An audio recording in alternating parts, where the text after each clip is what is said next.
હમણાં ચાલે છે લગ્નની સિઝન અને તમે પણ આ યોજનામાં લાભ ના લીધો હોય તો હમણાં જ લઈ લો કુંવરબાઈ મામેરુ યોજના।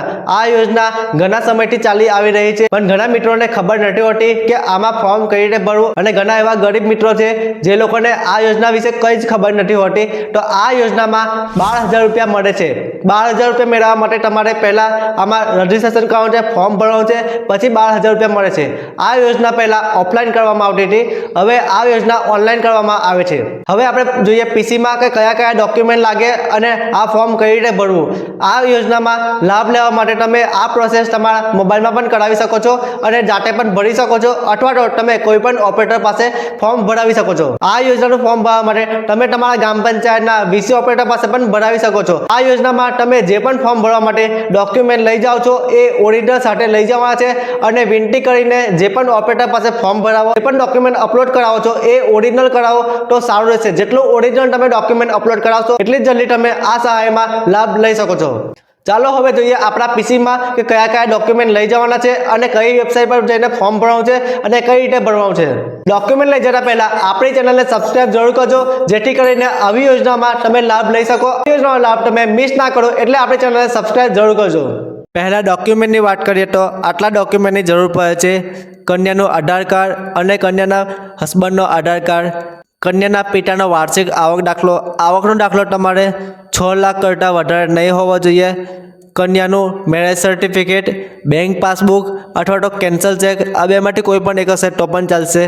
આટલા ડોક્યુમેન્ટ તમારે અપલોડ કરાવવાના છે, તે પણ ઓરિજિનલ અપલોડ કરાવજો। હવે આપણે જોઈએ ફોર્મમાં તમે લોગિન કઈ રીતે કરવું। લોગિન કરવા માટે તમારે ઈ સમાજ કલ્યાણ નામની વેબસાઇટ પર આવવાનું છે। આની વેબસાઇટ આપણા ડિસ્ક્રિપ્શનમાં પણ મળી જશે, ત્યાંથી પણ તમે ફોર્મ ફિલઅપ કરી શકો છો। અહીંયા ટિક કરીને આપણે આગળ વધીએ છીએ। ત્યારબાદ પહેલી જે વેબસાઇટ આવે છે ત્યાં ટિક કરવાનું રહેશે। ત્યારબાદ કંઈક આ રીતે ઇન્ટરફેસ જોવા મળશે। તમારે લોગિન કરવા માટે ન્યૂ યુઝરમાં આવવાનું છે અને રજિસ્ટર કરવાનું છે। રજિસ્ટર કરવા માટે તમારે નવી આઈડી બનાવવાની છે, એટલા માટે તમારે અહીંયા રજિસ્ટર કરવાનું છે। અહીંયા તમારે એઝ પર આધાર કાર્ડ નામ નાખવાનું છે, જે પણ કન્યાનું નામ છે આધાર કાર્ડમાં એ પ્રમાણે અહીંયા એડ કરી દેવાનું છે। નીચે મેલ ફિમેલમાં ફિમેલ સિલેક્ટ કરવાનું રહેશે। આ બધી ડિટેલ નાખ્યા બાદ તમારે અહીંયા રજિસ્ટર પર ક્લિક કરવાનું છે।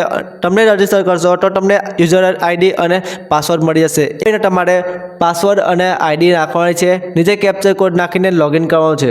લોગિન કર્યા બાદ તમને કંઈક આ રીતે ઇન્ટરફેસ જોવા મળશે। અહીંયા ઘણી બધી યોજનાઓ જોવા મળશે। આ બધી યોજનામાં તમે ફોર્મ ભરી શકો છો, પણ આપણે કુંવરબાઈ મામેરુ યોજનામાં ફોર્મ ભરવાનું છે તો અહીંયા ટિક કરવાનું છે। એ ટિક કરતા પહેલાં તમારે તમારું પ્રોફાઇલ કમ્પ્લીટ કરવાનું રહેશે। પ્રોફાઇલ કમ્પ્લીટ કરવા માટે તમારે એઝ પર આધાર કાર્ડ નામ નાખવાનું છે। અહીંયા અરજદારનું નામ નાખવાનું છે, જે પણ અરજદાર હોય અરજદારના પિતાનું નામ નાખવાનું છે, આધાર કાર્ડ નંબર નાખવાનો છે, કાસ્ટ સિલેક્ટ કરવાની છે। ત્યારબાદ તમારું એડ્રેસ નાખવાનું છે, પહેલાં ક્યાં રહેતા હતા, હમણાં ક્યાં રહો છો, એડ્રેસ સિલેક્ટ કરીને તમારે અપડેટ પર ક્લિક કરવાનું રહેશે। પ્રોફાઇલ અપડેટ કર્યા બાદ તમારે કુંવરબાઈ મામેરુ યોજના પર ટિક કરવાનું રહેશે। આ બધા ડોક્યુમેન્ટ તમને અહીંયા જોવા મળશે। અહીંયા ઓકે પર ટિક કરવાનું છે। તમે ઓકે પર ટિક કરશો ત્યારબાદ એક નવું પેજ ઓપન જોવા મળશે। એ પેજમાં તમારે બધી ડિટેલ નાખીને ડોક્યુમેન્ટ અપલોડ કરવાનું છે। મેં આ પેજ ઓપન નહીં કરી શકતો કારણ કે મેં મેલ સિલેક્ટ કર્યું છે, એટલા માટે તમે ફિમેલ સિલેક્ટ કર્યું હશે તમને ફોર્મ જોવા મળશે। એ ફોર્મમાં તમારી ડિટેલ નાખ્યા બાદ તમારે જે પણ ઓરિજિનલ ડોક્યુમેન્ટ છે એ ડોક્યુમેન્ટ તમારે ઓરિજિનલ અપલોડ કરવાના છે। અપલોડ કર્યા બાદ તમને એક જનરેટ આઈડી મળી જશે। એ આઈડી તમારે સાચવી રાખવાની છે। તમારું ફોર્મ સબમિટ થઈ ગયું હશે। ફોર્મ સબમિટ કર્યા બાદ તમે 20 થી 25 દિવસમાં તમારા અકાઉન્ટમાં એ પૈસા આવી જશે।